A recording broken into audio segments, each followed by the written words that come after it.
What is going on, hockey fans? And welcome back to, man, I don't know what day it is. It's Thursday. Thursday's Stochastic NHL Strategy Show. January is the worst month of the year. Like, it just is. But yeah, here we are.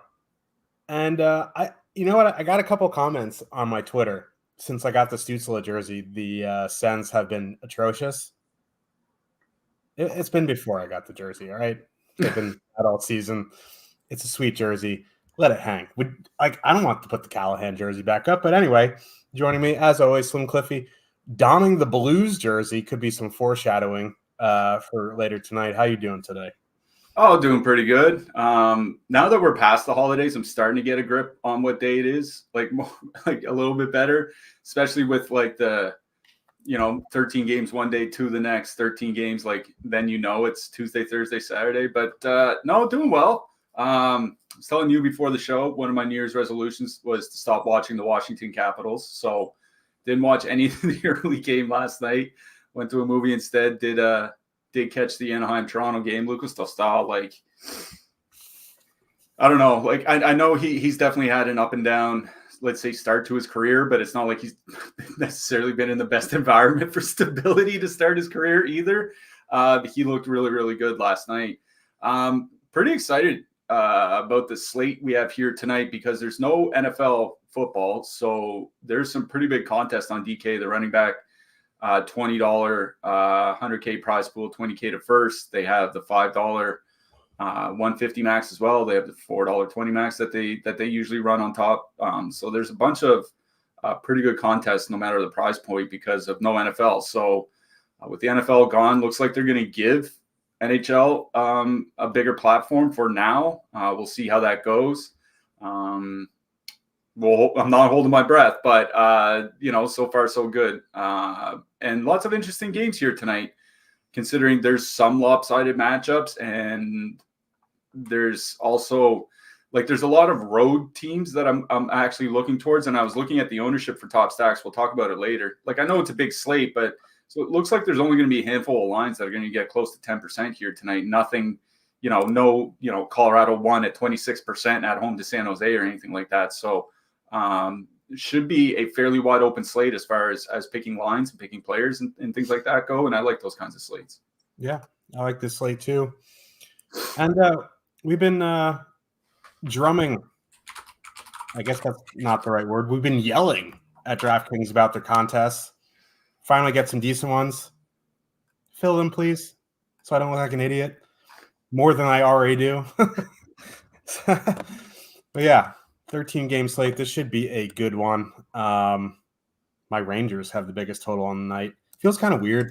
They're minus 450, but we'll get to that game when we get there. But let's get into this slate. Before we do, I just want to say again, thank you to all your support the past few weeks. It's been about 4 weeks now since we switched how we are getting paid. We've had good support through our affiliate link. If you want to continue that support, we will tweet out the affiliate link. It's in the Discord. You don't have to go premium if you don't want to, but if you are premium and you are looking to renew, please go through the affiliate link. It helps us out directly, helps us bring you more free content, which you guys love. So let's get into this slate, shall we? Pittsburgh Penguins with a 2.7 total.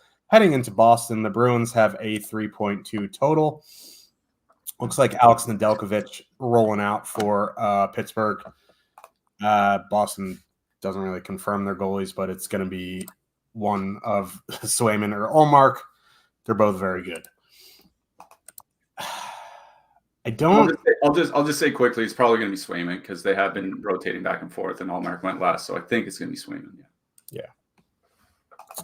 Not too much ownership on this game. You're going to hear me say that a lot. Boston 1 is getting a decent amount for a 13-gamer, 5.3%. They have some positive leverage. The issue I have here, I don't really love the iteration of this line. Like, I know they're fully correlated on the power play, but like if you look at Pasternak's numbers with and without Geekie, like Geekie is really weighing down that line offensively. Like one-offing Pasternak, always in play. He's one of the elite players in the NHL. I just don't love the iteration of this line. So for anything on Boston, go to that second line of Marchand, Coyle, DeBrusk. I think it's a fair line. You can play it to me. I don't know if I'm going to run out to play them in 1 to 3, but this isn't the best power play spot. I know Pittsburgh sucks on their power play, but they do have a pretty good penalty kill. So I think one-offing Pastrnak is fine, or Boston too. On the Pittsburgh side, pretty low road total. I don't have a ton of interest, especially with Pittsburgh getting up above 20,000 now. They do have some pretty good positive leverage. They're not coming in with much ownership, so I think you can get to them. The more lineups you make, I'm not going to prioritize them in 1 to 3. That second line, again, I'd much rather just play Boston 2 than Pitt 2, so I'll defer to the home team in the higher total. Yeah, I also I don't have a ton of interest in full stacking. Just to put a point on what you were talking about, Pastrnak and Geeky, they're up to about 110 minutes together at 5-on-5. 2.5 expected goals for per 60 minutes, 2.7 actual goals for. That is just not good. That's basically league average. And when you have a David Pastrnak line, it's not a massive sample, but 110 minutes, you're getting up to about that 10 game mark, give or take. When you have a David Pastrnak line, that's about league average by, shot generation or expected goals generation, goal generation, what have you. That's kind of tells the story. And Pittsburgh's been, we talked about it on the last show, Rickard Rakell's he hasn't necessarily slowed down the Pittsburgh top line, although they aren't creating as much offensively, but he's making them a lot better defensively, which was the big issue, which is why we sometimes stacked against Pittsburgh this season, was because the top line was trading chances back and forth so much. But with Rakell there, they're up over 90 minutes, 2.1 expected goals against per 60, 1.3 actual goals against. Nedeljkovic has been really good. Top line's been a lot better defensively. I kind of agree with you. I would lean more towards Boston 2, just because they are cheaper, and I don't this isn't necessarily a great power play matchup. Boston's been about league average by power play opportunities per game over the last couple months, and that's really not a lot. And Pittsburgh's penalty kill has generally been good. David Pastrnak one-off, I think, is always perfectly fine. If you want to one-off like Jake Gensel or something like that, or we'll talk about the defensemen later in the slate, I think that's okay. But there's a handful of games that have a 6 total here. This is one of them. This iteration of the Boston lineup has been their best defensively. You and I talked a couple weeks ago about how Boston's defensive numbers have been sliding, and we're fairly pedestrian for a good month there. But since they've gone to these line combinations, they've really slowed down. They've really shut things down defensively a lot better. This just seems like two teams that are starting to find their defensive game again. And in that kind of situation, when there's 26 teams playing, I don't think, if there's two good defensive teams playing against each other, I don't think you're necessarily forced to play anything unless you're playing 150 max or something like that. So no, I don't have a lot of interest stacking either side here.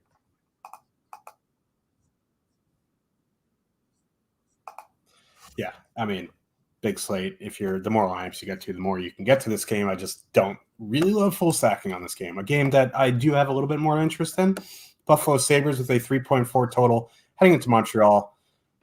The Canadiens have a 3.1 total. You were dropping some nuggets in the Discord this morning about Montreal's penalty prowess. They've been taking a whole bunch of less penalties since Arbor Jacki went down to their minor leagues. That being said, I do like Buffalo here. When they do take penalties, they're having trouble killing them. Granted, they're not giving teams as many opportunities. But again, we were at this point a few weeks ago with Buffalo reuniting Thompson, Skinner, Tuck before Skinner got hurt. And they're 18-9, coming in with, half the ownership of their top 2 stack percentage. And again, I said it on that show a few weeks ago, if this line is rolling, they are a $21,000 line. They're fully correlated on the power play. 18-9 is so cheap for them on DraftKings. Now, they're probably going to see a fair bit of Suzuki, Caulfield, Slavkovsky, and that line actually has been pretty decent defensively. But I don't fear it. So especially at that ownership. So I do like Buffalo 1. Where it gets even more interesting here, because they are taking less penalties and it's still a very good 5-on-5 matchup, is the Buffalo second line, Cousins, Quinn, Peterka. They're 13,200 on DraftKings. And I was surprised to see how low their ownership was. It's going to come up during the day. But I don't know, man. Like, once you get past Suzuki, Caulfield, Slafkovsky's, there's nothing there for Montreal. And this line has been good. Cousins has turned his season around. He's playing much better. Peterka has been shooting the puck all season. Jack Quinn coming back is a huge deal. He had a very good rookie season. I like Buffalo 2 here. I do also really like Buffalo 1. On the Montreal side, Montreal 1 is coming in almost double their ownership. Their ownership is double their top 2 stack percentage. I kind of get it. Like, Buffalo's been a tire fire. Even in net, too, like, Levi hasn't been great. Now, he is from the Montreal area, so who knows if you live on Narrative Street, yada, yada, yada. In a nutshell, I do like Montreal 1 here. It's just that ownership on a 13-game slate. I don't want to really hitch my wagon to the Canadiens on a 13-game slate on an over-owned line. So, like, don't love Montreal. If you want to play them, go ahead, but I'm more on the Buffalo side. Yeah, the thing with Montreal 1 is they are perfectly correlated on the power play. They're all getting fairly heavy minutes. Like, Slafkovsky will probably get the least, but he'll probably be around the 18-minute mark, and then 19 for Caulfield, and then over 20 for Suzuki. They've been generating a lot at 5-on-5, and they've started to score. And that was kind of the issue, is like they were, through their first handful of games together, they're over 3 expected goals per 60 minutes of 5-on-5, but under 2 actual goals because they weren't finishing, but they are starting to finish. Those goals are coming around. I think the bigger note is for Montreal is that their top line is perfectly correlated on the power play. And since they moved Slafkovsky up there, it's actually been a pretty good power play. Like 11.6 goals per 60 minutes on the power play with a Slav there. Like it's not super elite. Like, that's not like Edmonton or anything like that, but that's in the next tier down. Now, they're doing that, I think, with shooting at about 20%, which is a little bit too high. But the thing, like, even if they're shooting 15%, they're still scoring 8.5 goals per 60 minutes, which is above the league average. And that's still a good power play. And the Buffalo penalty kill, like, that has been bad. Like, bottom 10 over the last month by shots against, bottom 3 by goals against per minute. You were talking about Montreal taking fewer penalties, and I went and updated penalties, like power plays per game and penalties taken and all that once we turned over to 2024, because power plays go down as the season goes along. Like, that happens every NHL season. There's always a lot of power plays through like the first month, and then it really dies down. Like, on the season, the average team gets 3.2 power play opportunities per game. Over the last 2 months, it's about 2.6. And that, it just goes to show like how high the power play opportunities are early in the season.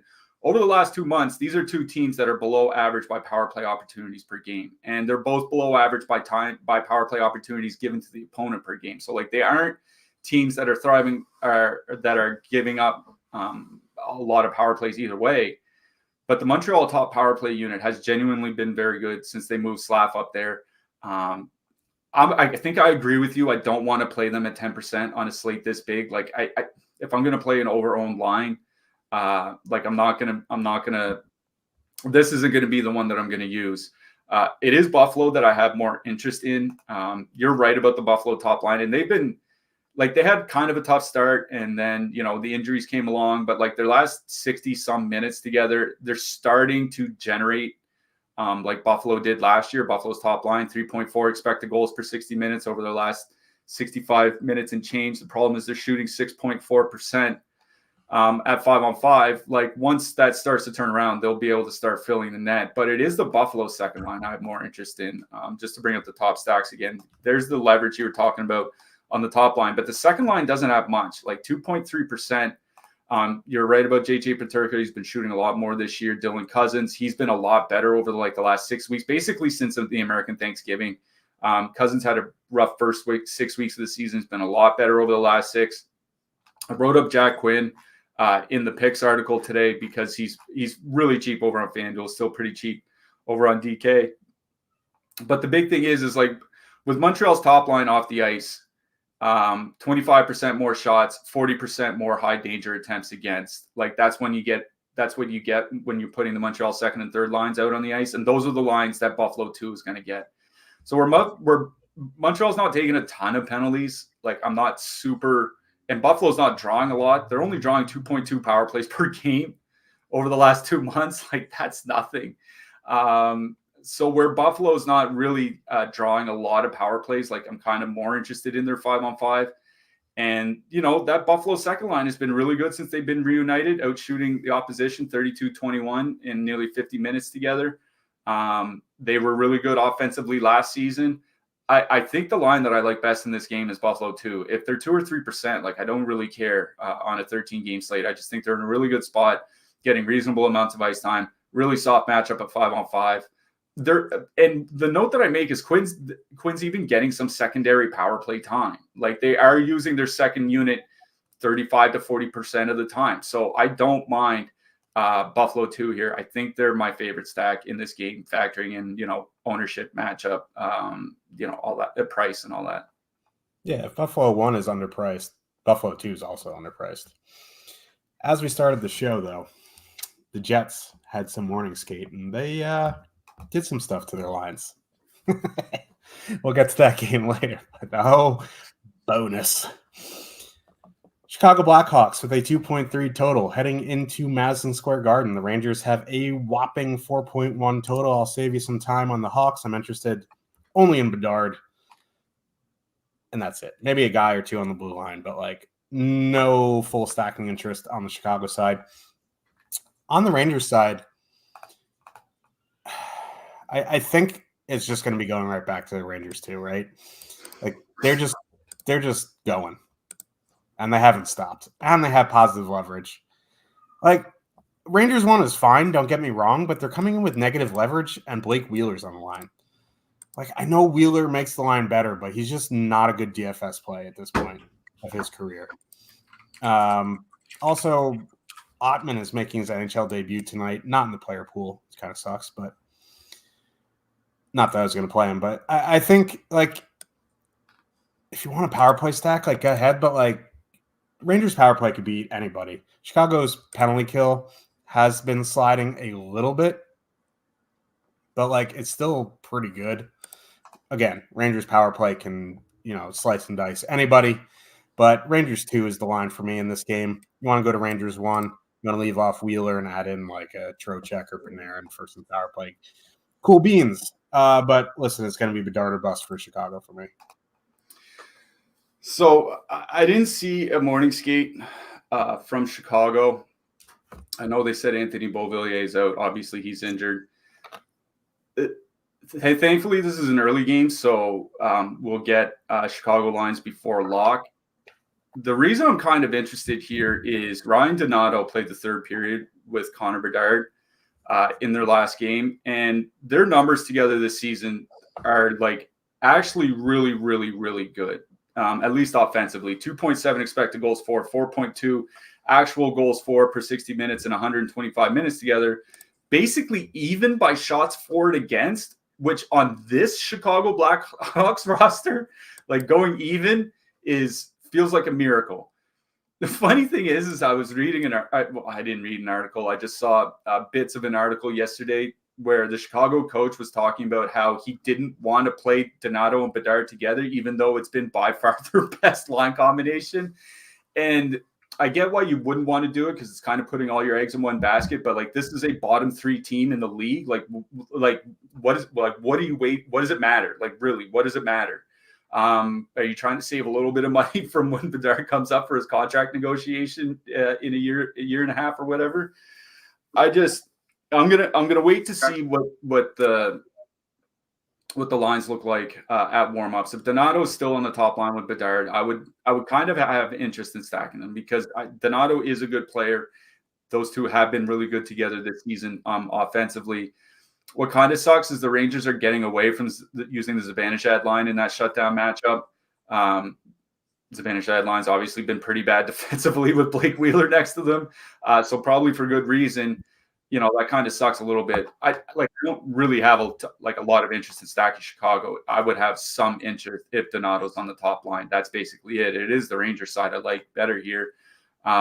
You're mentioning a little bit of positive leverage on that second line. Panarin, Trocheck, Lafreniere.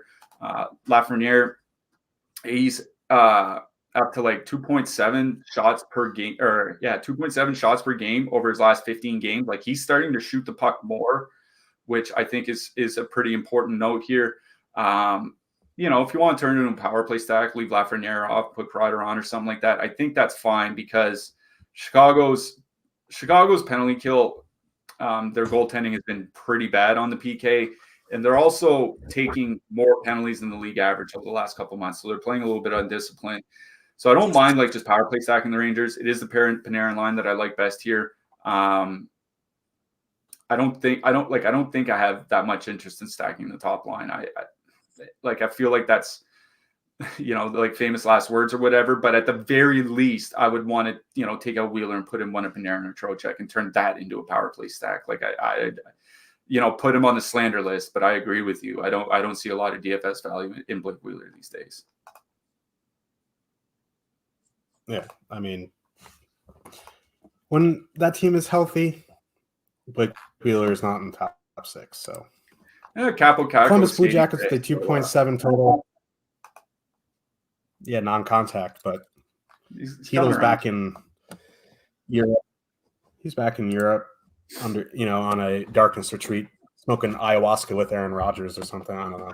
Columbus Blue Jackets with a 2.7 total. Heading into Philadelphia, the Flyers have a 3.7 total. Merzlikins is a healthy scratch tonight. Daniil Tarasov is starting. Spencer Martin is backing up. No ownership in this game. None. Nada. Zilch. Dallas One getting a bit pricey. They had been a bit better. There's a little over 20,000. You skipped games there a little bit. We're still on Columbus, Philly. Oh, yeah. Wait, what did I do? Oh. You talked about Merzlikins being scratched, and then you skipped right to Dallas One. There we go. I clicked on the top stacks. I clicked Columbus and Dallas instead of Columbus and Philly. Here we go. Philadelphia Flyers. All their lines have some negative leverage here tonight. Good reason. Blue Jackets suck. They have good young talent. They're just not ready to compete yet. Lines are Konechny, Farabee, Couturier, Tippett, Frost, Brink, Atkinson, Forrester, Poling. Tippett, Frost, Brink is the if it is. Atkinson and Frost are scratched. Well, there you go. You might have missed that in the Discord. Cam Atkinson and Morgan Frost are going to be scratches. So that's we literally have no idea what any of the lines are going to be. I'm assuming they leave Farabee on the top line because he played the whole game there last game, but it was also a 5-2 loss, and Torts is now scratching two Atkinson and Frost. So, who knows what we're going to see at warmups.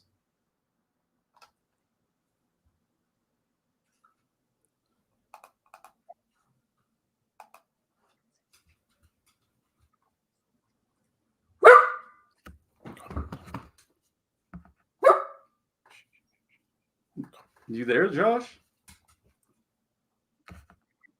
My internet's going wonky again. One cloud, orange, red. Can you hear me or no? Yeah, I can hear you. I'll just jump in real quick on the lines.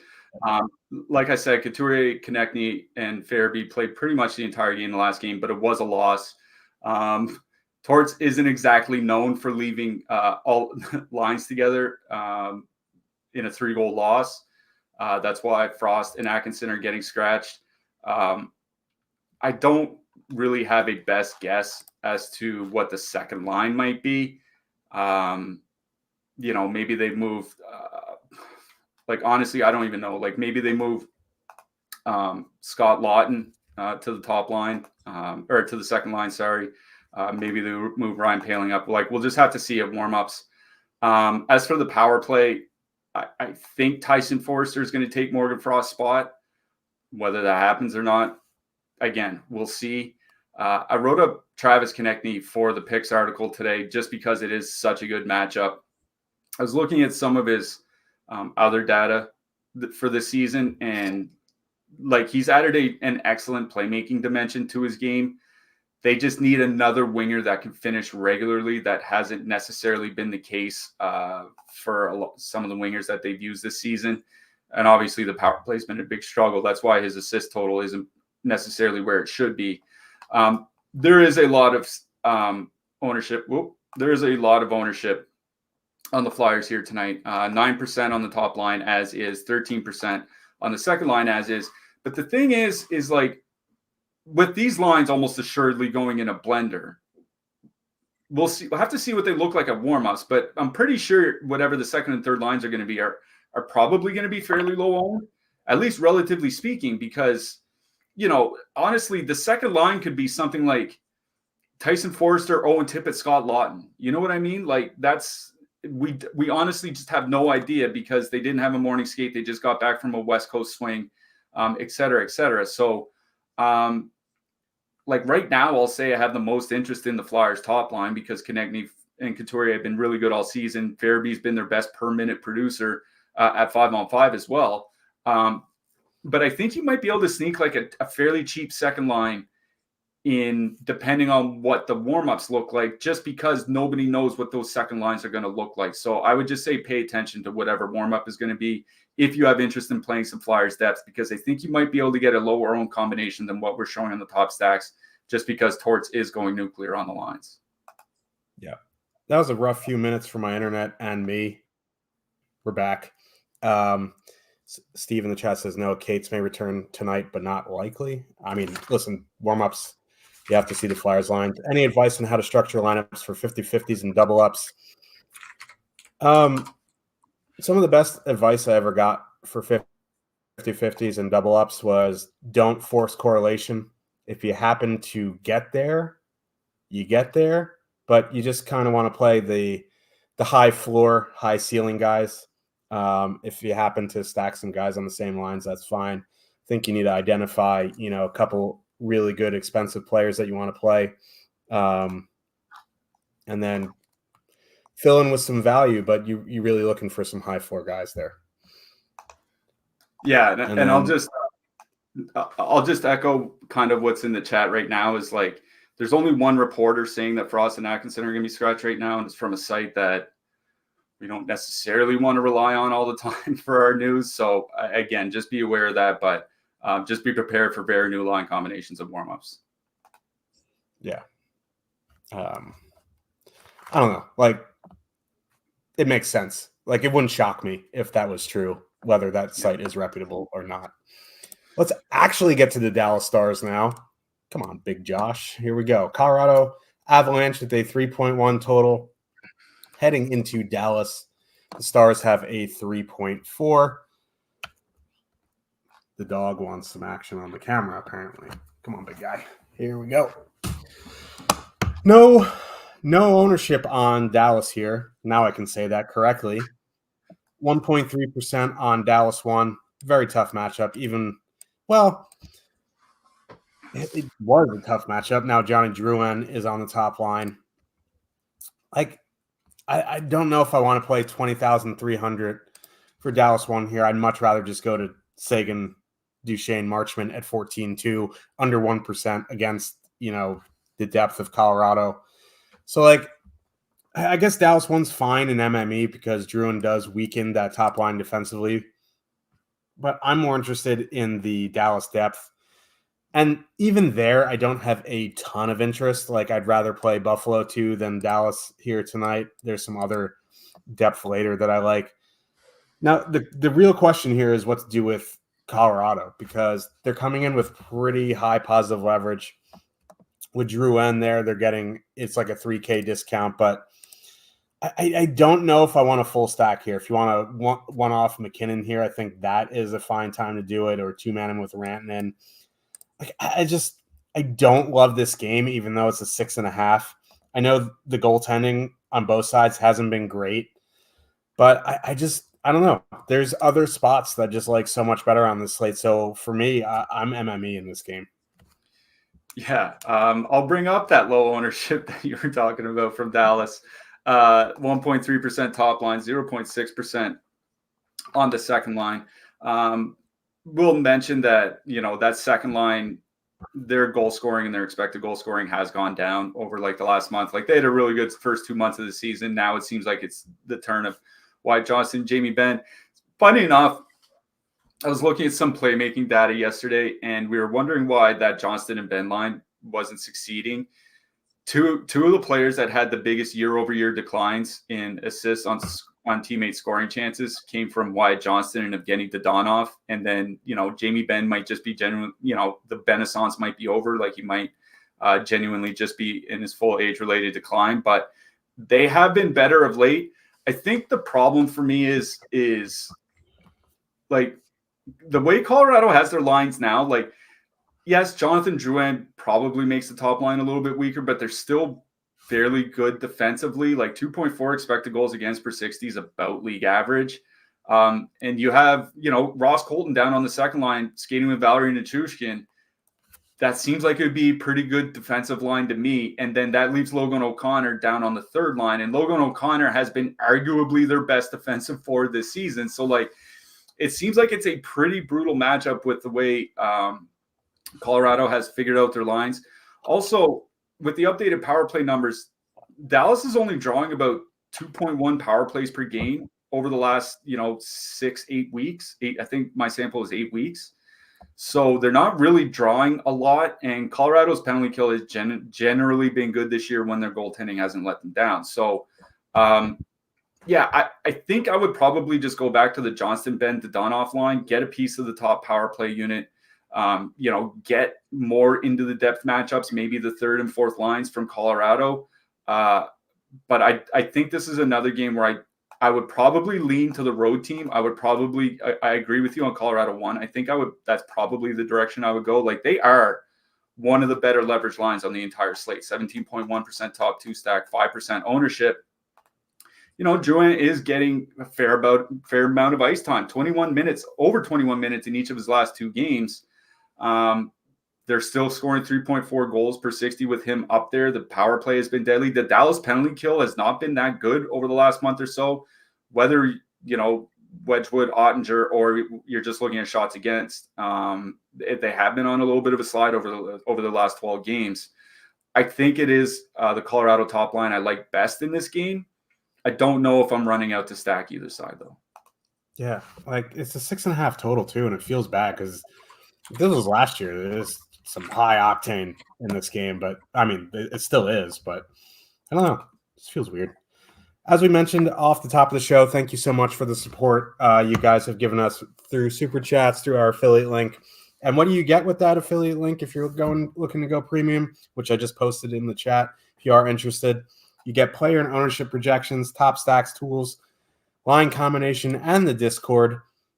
Discord is invaluable, in my opinion, especially if you're looking to up your game strategy-wise. There's a whole bunch of sharp people in there. Cliffy and myself are in there. Jake is in there. A lot of really, really sharp players willing to help if you have questions. So, yeah, check out that link. If you use promo code NHL Strategy, you get 10% off weekly or monthly. You can add on Fantasy Cruncher. You don't have to add on Fantasy Cruncher. Thank you, Fantasy Cruncher. Let's move on to the next one here. Tampa Bay Lightning with a 3.2 total. Heading into Minnesota, the Mild have a 2.8 total. The Wild are a mess. A mess. Spurgeon got hurt again. Zuccarello's not ready to return. Kaprizov is out. Gustafson's out. Brody's still out. Yeah. Foligno's not back tonight. So despite all that, highest projected line of the night, Minnesota won. Eric Snack, Boldy, Marcus Johansson. You know what that feels like? Feels like Nashville won from last year a little bit here.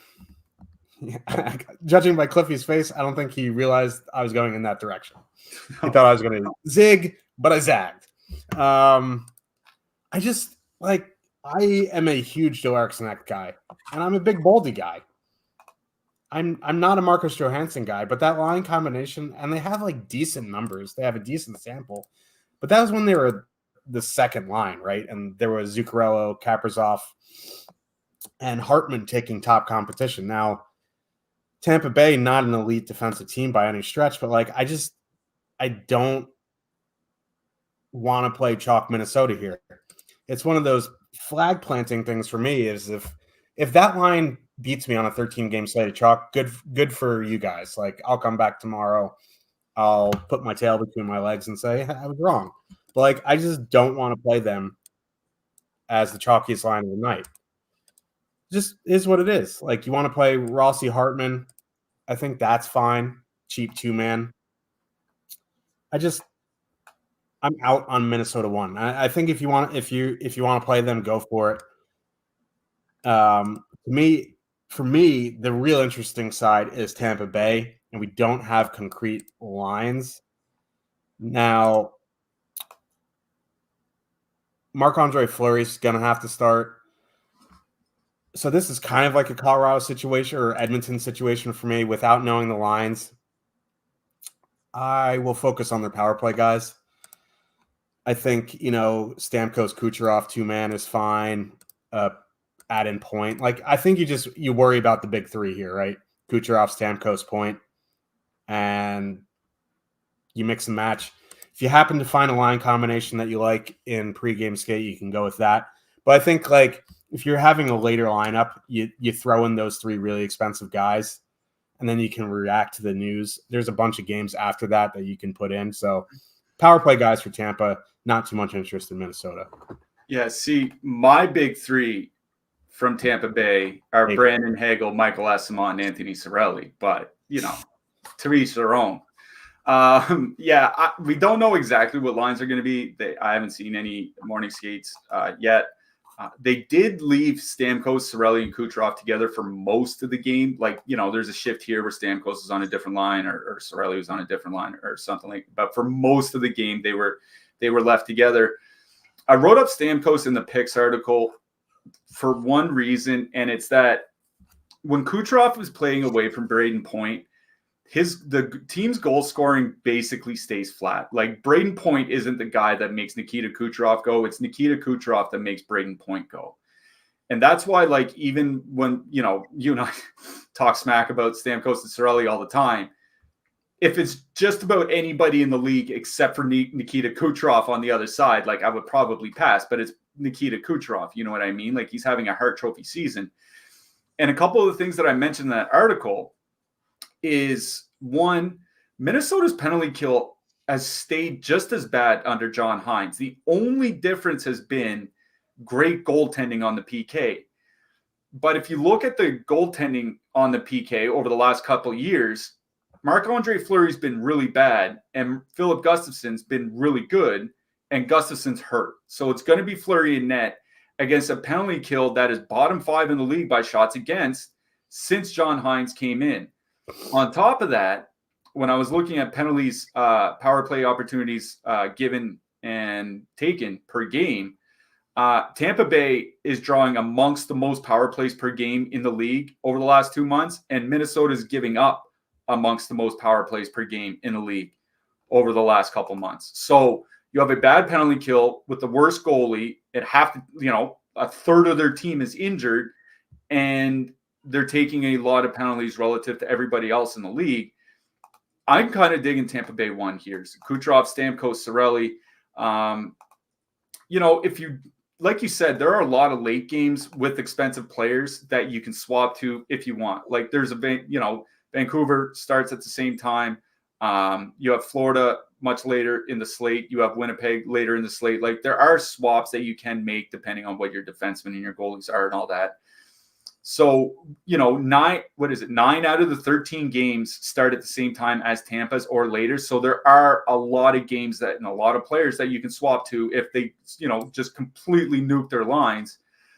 But where Kucherov has still been able to produce away from Braden Point, where Kucherov and Stamkos have still been able to produce away from Braden Point, where this is a pretty good power play spot for them. And Minnesota's missing all their all those defensemen and all those forwards. And I think, losing Gustafsson is probably the biggest note, obviously.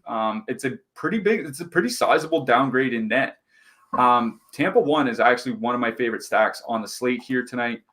Again, they're coming in with positive leverage, 7% ownership, 12.7% top 2 stack percentage. They're one of the most favored lines on the night to hit. So if you want to make it a full power play stack, take out Cirelli, put in Paul, like that type of thing, I think that's just fine. I really like Tampa 1 here. As for Minnesota, like I agree with you. This feels like bad chalk. I would rather play like an over-owned Montreal line tonight, I think. Might sound homerish, sue me. Tampa Bay 1 is one of my favorite stacks on the entire slate. Yeah. You know who misses Gustafsson more than the Wild? The Senators. But we'll get there. I don't know why I always take shots at Canadian teams. I happen to really like the Senators, but anyway. Calgary Flames with a 2.9 total heading into Nashville. The Predators have a 3.1 total. This game kind of is cheeks. Yeah. I will say Markstrom has been playing better. I used him the other night, and he was good. It was against the Wild, but I honestly think the only line for Nashville that I'm interested in is in the top line. Like Gustav Nyquist, like he must be on the juice. If Gus was still on the Sens, he'd be at EC8. Yeah, that's true. Anyway, Nyquist has looked really good of late. Forsberg, O'Reilly, that line has been pretty good. They had that little down plateau a few weeks ago, but they're coming back here. Like Calgary is a pretty good. Like we give Calgary a lot of shit, but like for DFS purposes, because their lines are just whatever. But like they're a pretty good team. They're like a pretty good defensive team. Markstrom has been pretty good. So I understand why there's not much ownership on the Preds top line. Like they're 18,400. I think I'd much rather play Buffalo 1 here at 18,900. I think Nashville 1 is a pretty good MME play. Not hard to get above the field if that's your cup of tea. On the flip side, like it's a good power play matchup. It's just the Calgary power play just kind of powerless. Like there isn't much there that I think I do have a little bit of interest in the Lindholm, Sharangovich, Huberdeau line as a filler. They're only 13,400. So I don't mind. All their lines are filler lines. Yeah. Like again, I'm gonna start beating this drum until I get answers. I want to play Kadri, Zari, Pospisil, but these fools will not play Zari more than like 9 minutes for some reason. So like I am resigned to have to play Elias Lindholm, Yegor Sharangovich, and Huberdeau. And like I guess like I don't mind it as a filler in MME, but like this game kind of sucks. Yeah, I will say the one thing that is working in Nashville's favor, like Calgary's penalty kill has been a lot better. It's basically been top 5 in the league since December 1st. But Nashville is coming in with positive leverage, as you mentioned, 5.1% top 2 stack, 2% ownership. And also with Nashville's top line getting the shutdown matchup, they're going out against that Lindholm, Huberdeau, Sharangovich line. And that's been Calgary's worst defensive line. Like that's just kind of the way it works. Like they're below, like without Mangiapane on the top line, Sharangovich and Lindholm are below average expected goals against, below average actual goals against. Problem is like they're not terrible defensively. And again, Calgary's penalty kill has been really good. Calgary hasn't really been giving up a ton of power plays either, basically league average over the last couple months. So I don't mind Nashville 1 here tonight, actually, because they're still getting reasonable minutes, like 18 to 20 minutes. It's a pretty good 5-on-5 matchup. They're perfectly correlated on the power play. Like if I'm 150 maxing, yeah, I probably have 3-4%, 5% of Nashville 1 or something like that here tonight. It's just that in a single entry, when you're looking at that $18,000 price range, there are just a lot of lines there. And, you talked about Buffalo 1, higher top 2 stack percentage by a lot and still under 5% owned. Rangers 2, much higher owned, much better spot. I think there's an Ottawa line that's usable. We'll talk about them in a little bit. Like Vancouver, almost no ownership against St. Louis. Like there are just I think, other spots to go to instead rather than relying on that line. Now they're getting a lot of minutes, so I think if you want a one-off Sharon Govich or something like that, especially where, I think he has like 16 shots in his last 5 games, if I'm remembering correctly. So he's shooting the puck a little bit more, getting a lot of minutes. I just don't know if I want to full stack anything from Calgary. I think for me in this game, it's Nashville 1 or bust. But for me, it feels like Nashville 1 is a little bit more of an MME than a single entry play tonight. Yeah. Before we move on, we have a $50 super chat from Mark Brandon 0328. Thank you very much. If that is you and your Avi, I am jealous. You are yoked. Thanks for the content over the years. Winnipeg won on FanDuel. Normally, I'd say yes, but Winnipeg 1 is now Perfidi, Scheifele, and Iafallo. Winnipeg 2 is now Ehlers, Nemestikov, Velarde. We will get to that game soon. That kind of does change some things. It is still a really good matchup. But I will say, in a nutshell, I don't mind Ehlers, Nemestikov, Velarde, because I think Ehlers and Velarde are more than good enough to carry Nemestikov in a matchup against San Jose. What I think the problem is I think these line combinations are made with the intent of really spreading out the ice time here tonight. And obviously we'll talk about the Winnipeg game later.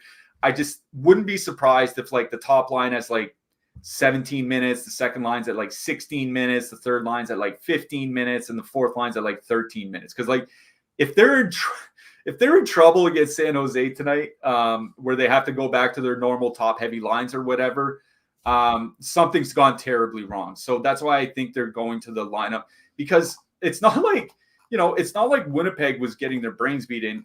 They had back-to-back wins against Minnesota, and they were leading against Tampa Bay. You know what I mean? When they made that switch. I think they're leaving them just because it is San Jose, and that makes me concerned for ice time. But we will talk about it later. I will say, in a nutshell, I think it is good enough to play. I just worry about ice time. Yeah, we'll get to that game too, but you got kind of go to the line with the best player on it, and that's Gabriel Velarde. You could also just go old Winnipeg 1 because it is a very good power play spot. So we'll get to that game very shortly, though. But thank you very much for the super chat. Let me know what brand of HGH you use as well. I'm trying to get back into it.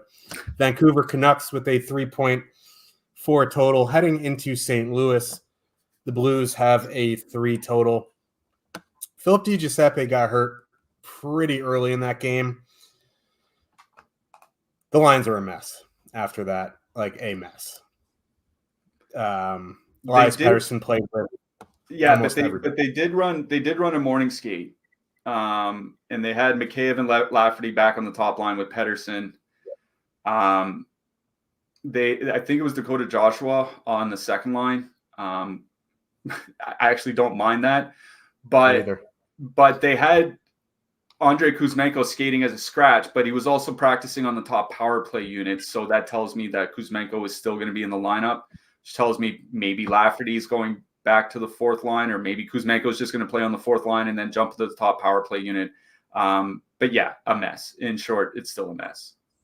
Dakota Joshua has very good playmaking metrics. So if he is with those guys, that does interest me.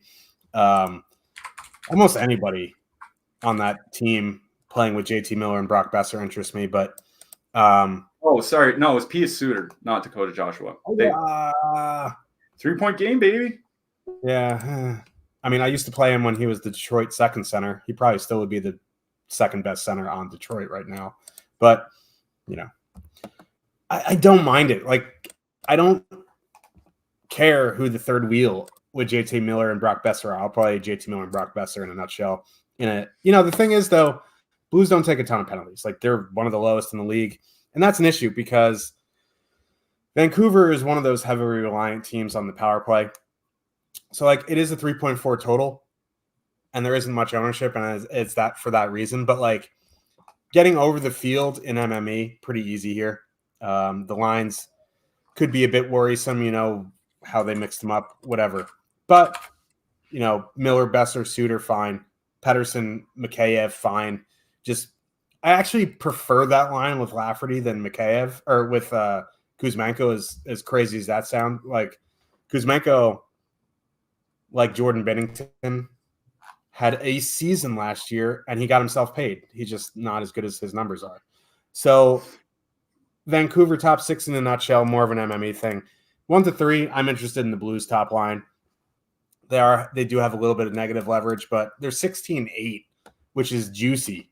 And they're fully correlated on the power play. Vancouver's penalty kill sucks, even though they lead the league in goal differential.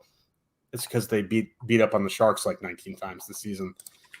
In on St. Louis 1, I do like Vancouver top 6, but it's more of an MME thing because it is a bad power play matchup. Yeah, I'm really struggling with this one because when I wrote my picks article today, I put St. Louis in. I expected St. Louis probably to be around like 5, 6, 7% ownership, and they're actually higher than that by what we have. I'll bring up top stacks here real quick. Coming in at about 9% ownership. Like you said, a little bit of negative leverage. They are reasonably priced, 16,800 on DraftKings. I still like St. Louis 1 because they've looked really good under Coach Bannister. Bruce, we'll just call him Bruce Bannister. What I wanted to mention was 2 things. One, they're perfectly correlated now on the power play. Vancouver's penalty kill has been better. Still not great, but better over the last month. The other thing is St. Louis has been drawing a few more power play opportunities. They're still not drawing a lot.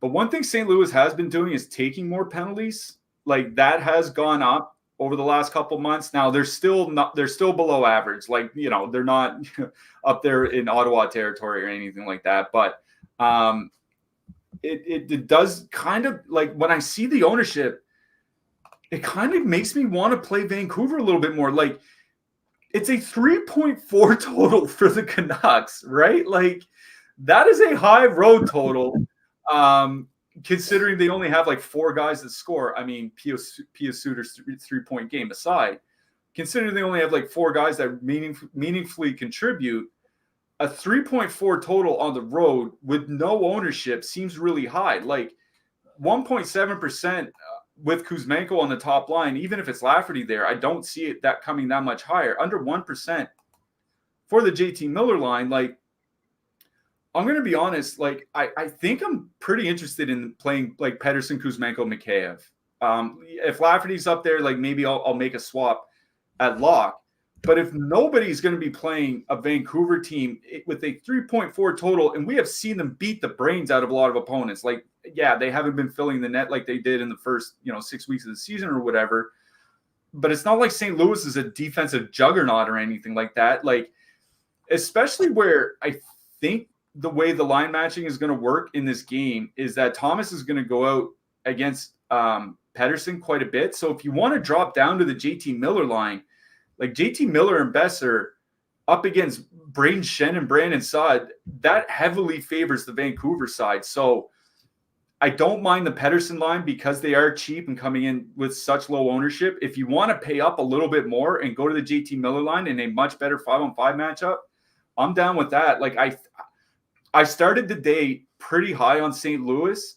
As I've gone through the slate and as I've seen, the over-unders basically not changed, like not a whole lot of money on either side, pushing it one way or another. I'm leaning more towards the Vancouver side. I probably have interest in JT Miller and Besser and just, throw Pia Suter or whomever on the third side or on the third, or just play the duo. But I am leaning more, like way more Vancouver than I was earlier today.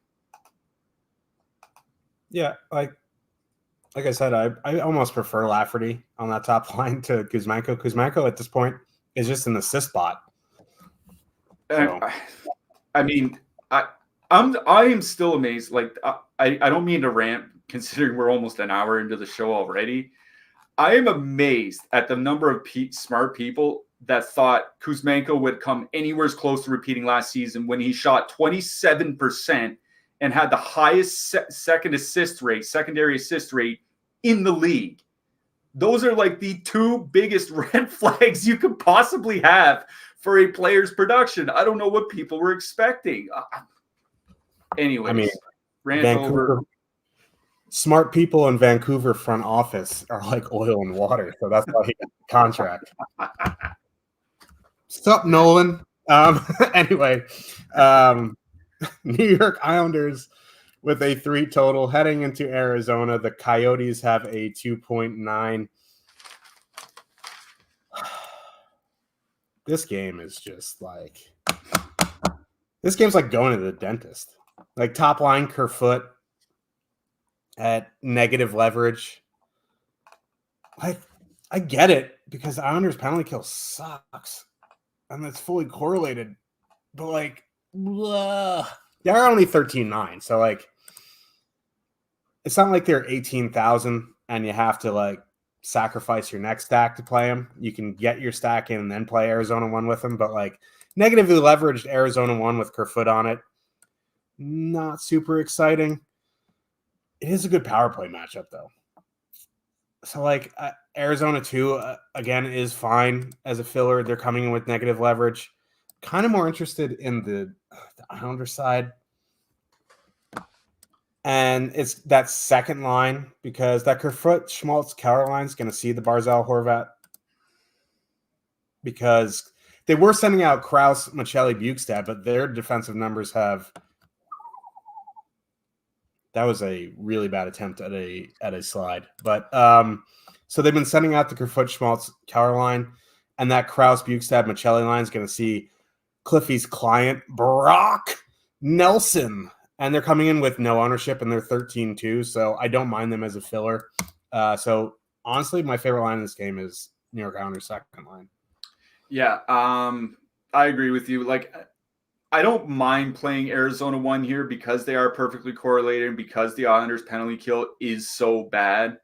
But an over-leveraged line, like, it's just not for me. That's kind of why I wrote up Brock Nelson in the picks article.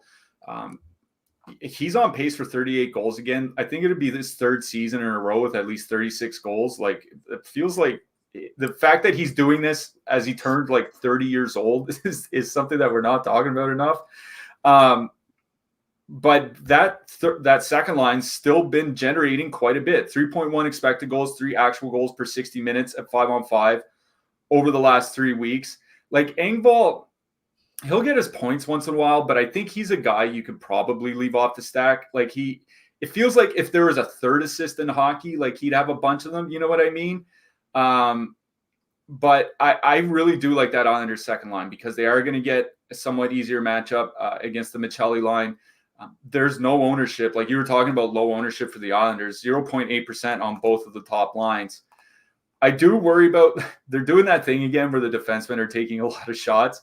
I was actually looking at the Islanders top line, and over the last month, with the Islanders top line, the Barzal line on the ice, the defensemen are taking 44% of the shots. Which like there's only two defensemen, and they're taking nearly half the shots over the last month. It's like, come on, boys.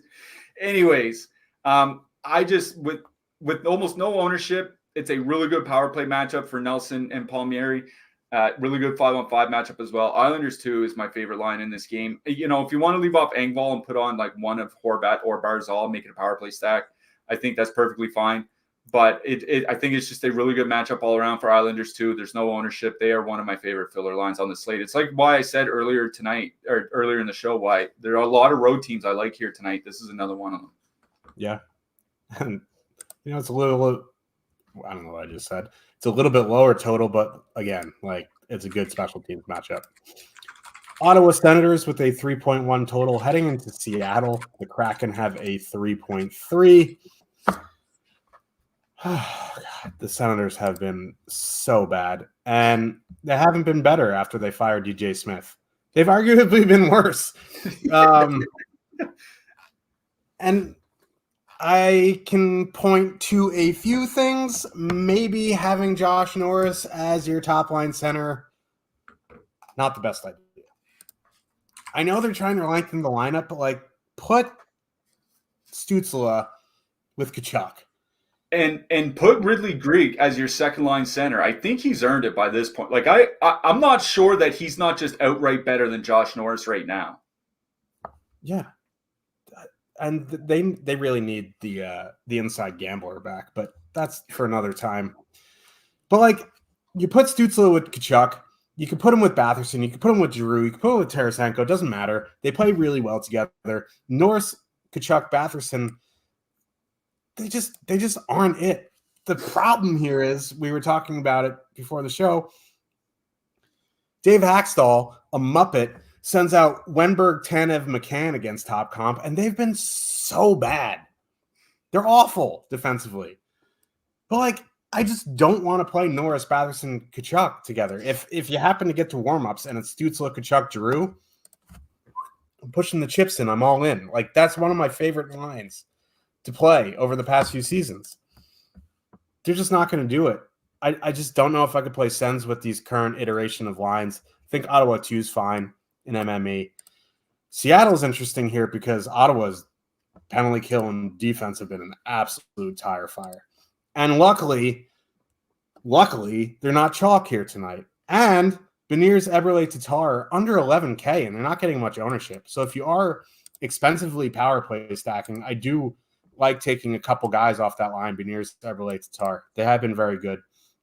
So in on Seattle 1, Ottawa's giving me a migraine. Yeah, it's one of those things where I don't mind Ottawa 1 in a nutshell here, just because, Ottawa does draw a lot of power plays. Seattle doesn't give up a lot, and they have a good penalty kill besides, but Ottawa does draw a lot of power plays. That top line is perfectly correlated on the power play. They haven't been awful offensively, 2.8 expected goals for, 2.9 actual goals for with Batherson there, but that's not really that good, and they're just way worse defensively.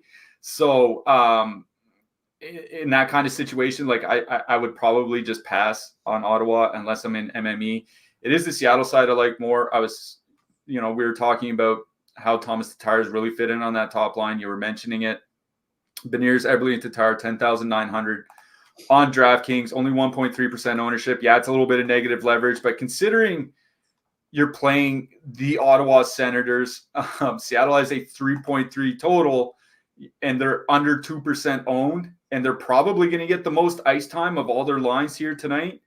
I really do like that Seattle top line. They have been better with Tatar. They're 75 shot attempts, 3.7 expected goals, 4.4 actual goals. That was the problem all season for first 30 games with Seattle, was the top line was generating a lot but not finishing. They have been finishing with Tatar there.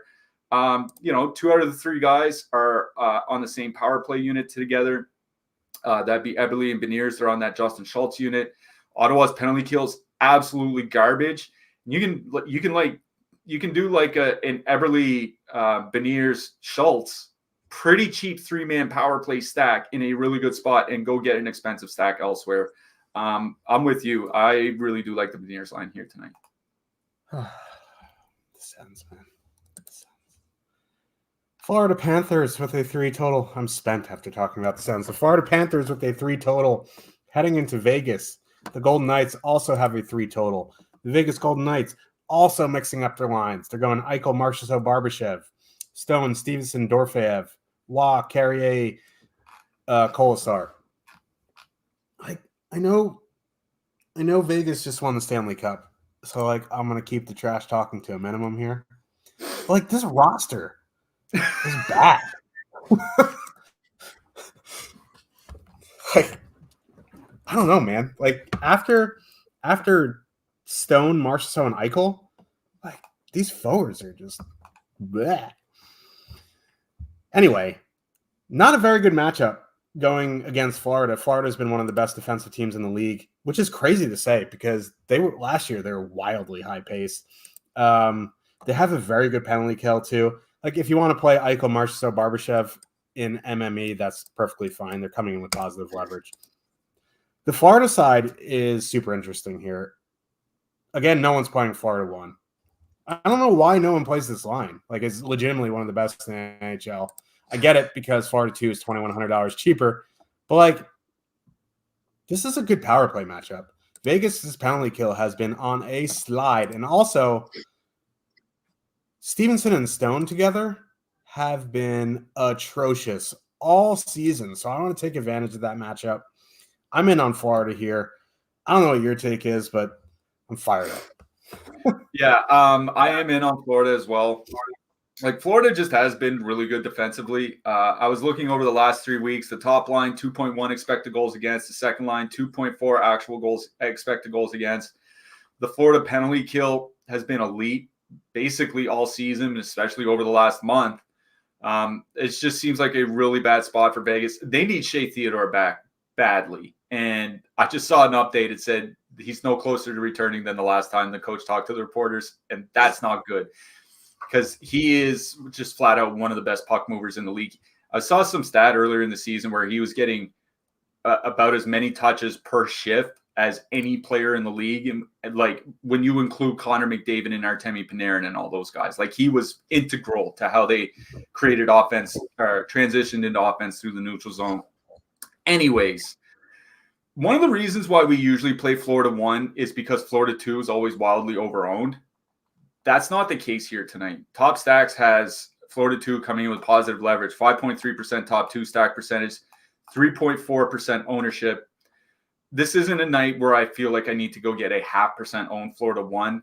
Florida 2 has been absolutely rolling over the last few weeks. 3.4 expected goals. I can't even read my own handwriting. 5.5 actual goals per 60 minutes, 5-on-5. Carter Verhaeghe's just straight up been one of the best players in the NHL over the last month. Certainly one of the best wingers. Sam Bennett's come alive a little bit. Matthew Tkachuk is shooting less.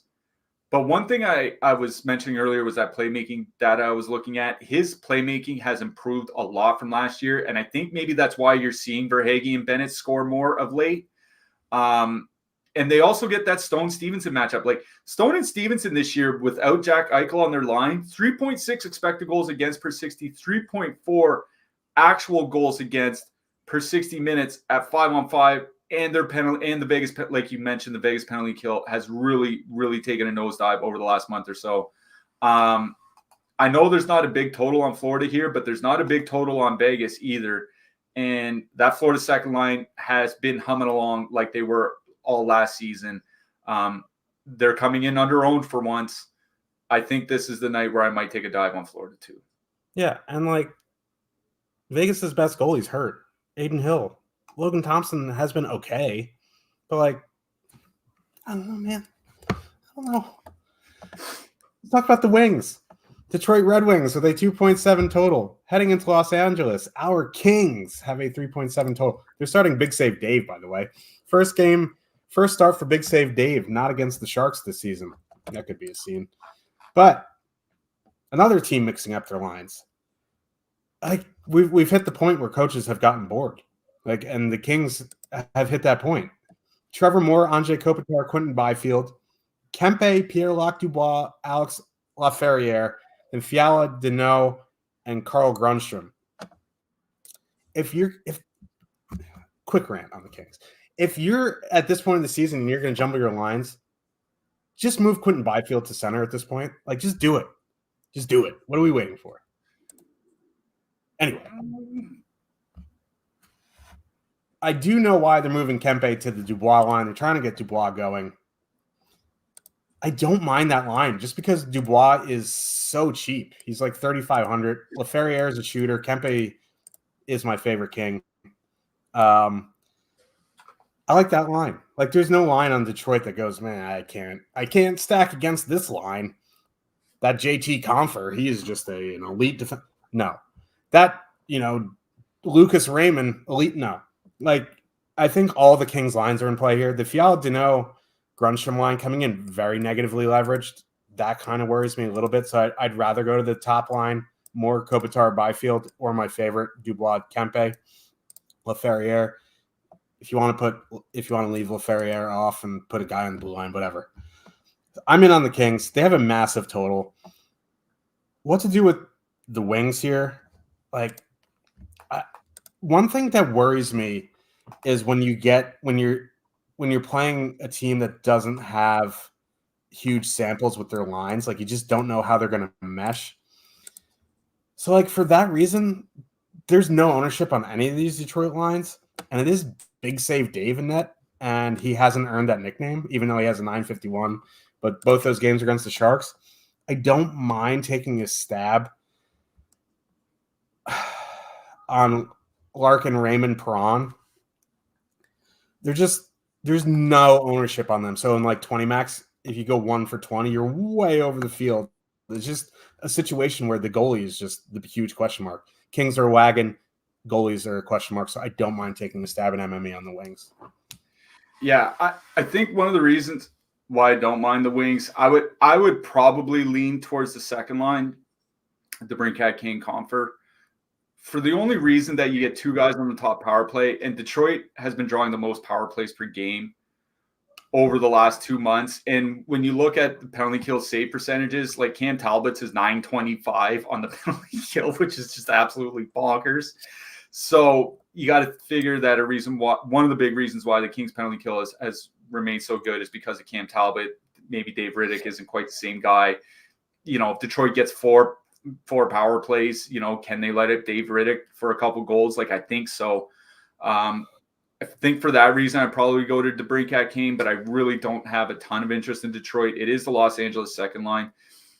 Pierre-Luc Dubois and Alex Laferriere over the last 4 weeks, 4.1 expected goals per 60 minutes of 5-on-5. It's just that they're shooting 3.5% because neither Dubois nor Laferriere can finish. But now they got Adrian Kempe next to them. And yeah, Los Angeles 2 is coming in a little bit over-owned. They're at about 4% ownership, 1.7% top 2 stack percentage. But you're adding Kempe, who probably gives Dubois the best winger he's had since he got moved down to the third line. Like, let's be honest.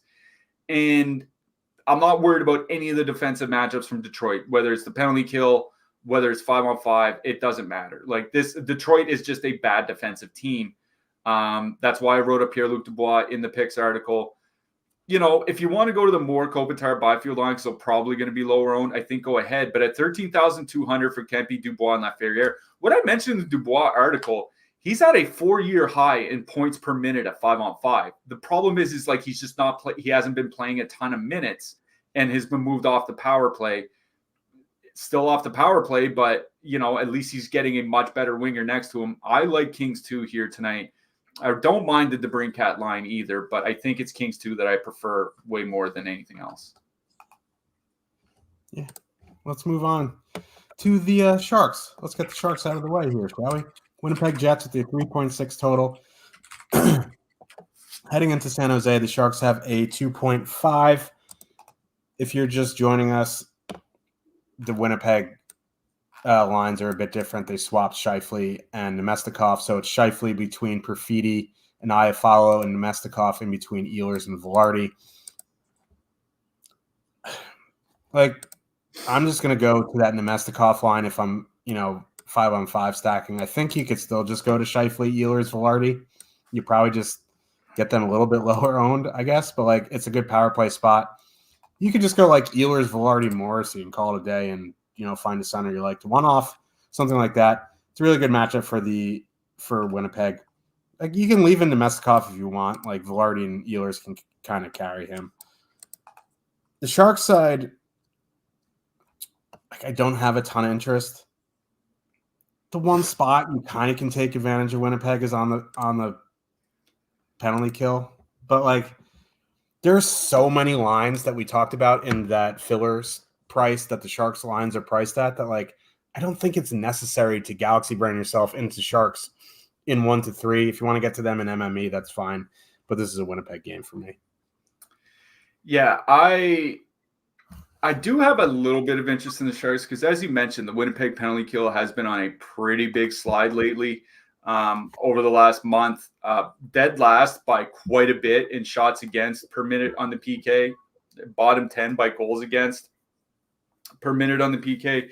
They just don't take a lot of penalties is kind of the problem. Like, San Jose might only get a couple power plays here today. And I don't want to rely on the San Jose Sharks to, do work on 2 power plays against Connor Hellebuck. Like, that's just kind of the issue that I'm running into here. If anything, I would probably go back to that Hurdle, Eklund, Duclair line.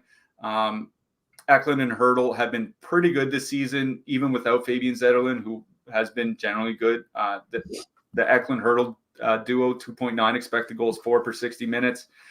They're probably going to get a reasonable amount of minutes. I don't mind them. But yeah, it is the Winnipeg side I like better. I hate that they switched up all their lines. the thing is like, it's not this, like the San Jose penalty kills any good. I think you're fine just playing old Winnipeg 1. You know what I mean? But again, where I do have some minutes concerns. Like, I don't wonder if, I saw somebody mention earlier in the chat about a Nino Niederreiter one-off. Like, I don't even hate, like, a two-man of Lowry and Niederreiter. Like, it honestly wouldn't surprise me to see those two guys amongst like the 4 most used forwards or 5 most used forwards here tonight for Winnipeg. So I think it's probably just focusing a little bit more on the cheap guys. Nemestikov and Ehlers have pretty good offensive numbers together this season. 30, almost 40 shot, or almost 31 shots per 60 minutes and almost 200 minutes together, 3.3 actual goals.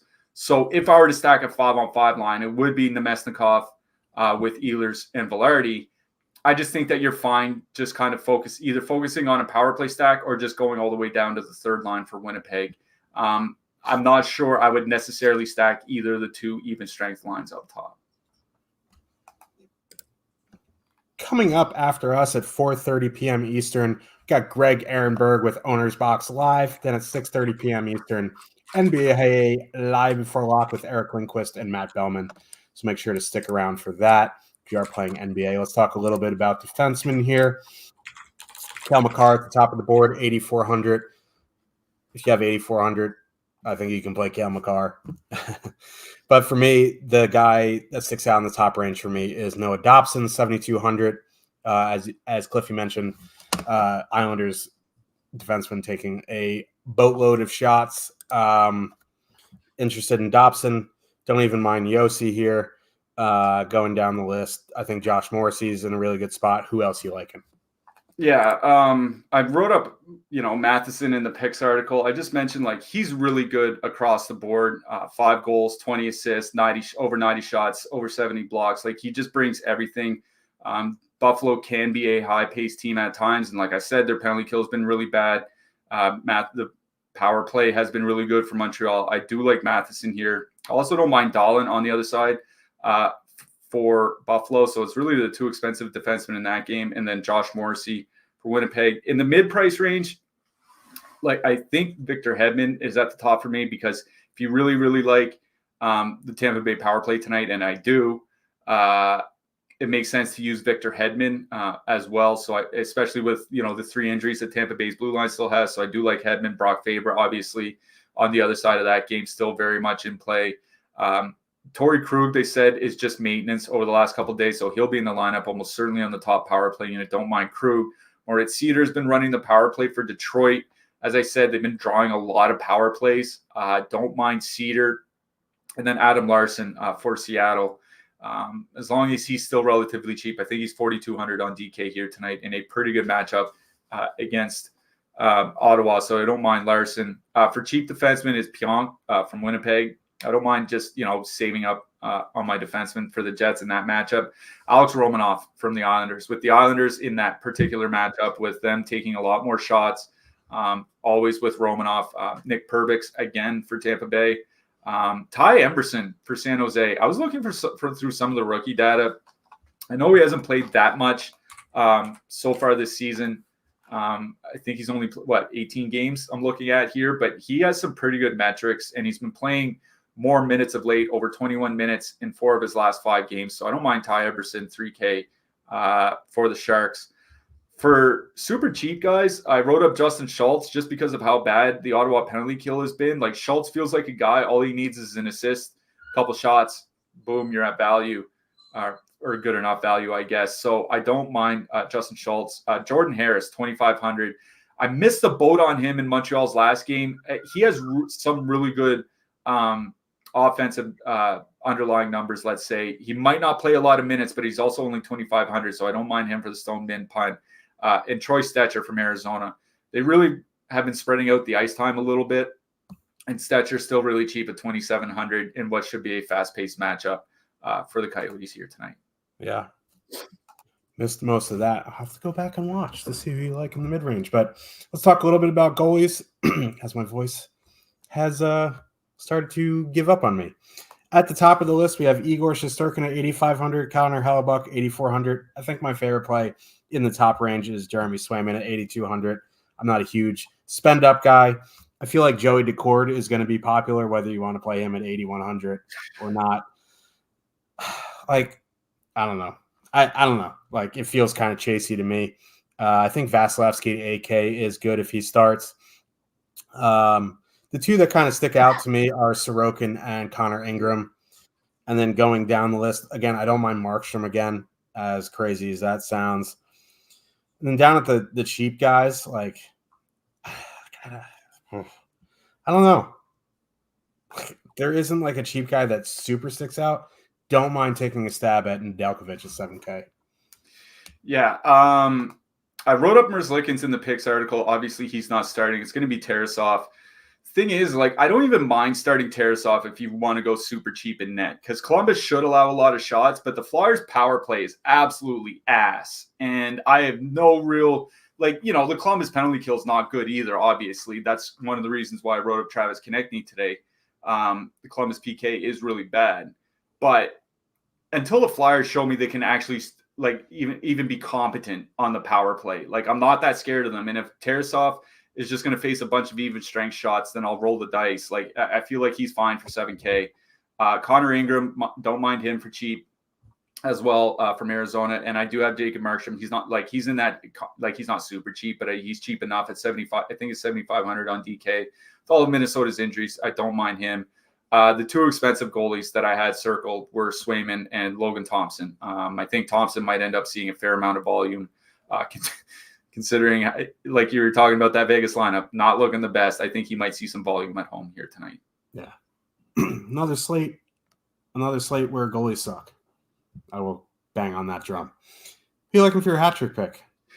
I wrote him up in the picks article. I feel like I hate that I feel like I'm talking myself into them, but it's going to be hard to avoid Tampa Bay here tonight. So I'm going to go with Steven the Hammer Stamkos. I said no love for Saros. If he does start, I do like him. Even if it's Lankinen, I don't mind Lankinen. Yeah, I have him as my number 3 of the expensive goalies. But the thing is once I get to like my number 3 expensive goalie, like I just never play them. I should have mentioned it, but yeah, I don't mind him. Yep. I'm going to go Alex Tuck. All right, I like it. Hey, man, Buffalo and Montreal usually put on a pretty good show. I'm looking forward to watching that game tonight. Yeah. Saros is confirmed. I didn't see the confirmation, but yeah, don't mind Saros here tonight. We will be back Saturday because there is 1.5 games tomorrow or whatever it is. I think there's a big slate on Saturday. So we will see you then. Thank you guys again for the support. You can go through that affiliate link like we mentioned. Smash that like button on the way out. If you have any questions or in the Discord, hit me up. We're always in there. You know how it goes. Good luck tonight, everybody. Good luck tonight, everyone.